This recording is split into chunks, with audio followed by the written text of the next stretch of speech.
Pablo Picasso va pintar el 1897 i amb només 15 anys l'oli Ciència i Caritat, seguint els esquemes de l'academicisme i les directrius del seu pare, obsessionat perquè l'artista guanyés premis, va centrar-se en l'anomenat realisme social i va pintar una escena hospitalària que en alguns casos ja havia pogut contemplar en directe.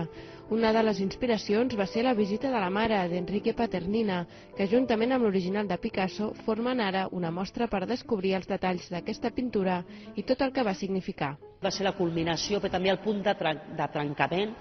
amb tot el món academicista que estava enfocat pel seu pare.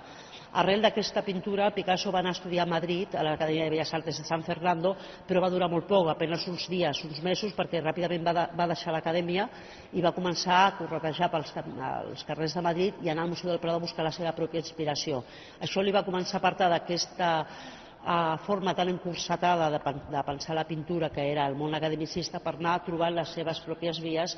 El visitant, doncs, pot veure a Ciència i Caritat al descobert els esbossos que Picasso va fer abans de posar-se davant del llenç, però també els anàlisis que els especialistes han dut a terme per poder comprovar la paleta de colors utilitzada o les correccions que va anar fent a mesura que treballava. La mostra respon a la voluntat del Museu Picasso de descobrir detalls d'obres de la col·lecció i es podrà veure fins al 20 de febrer.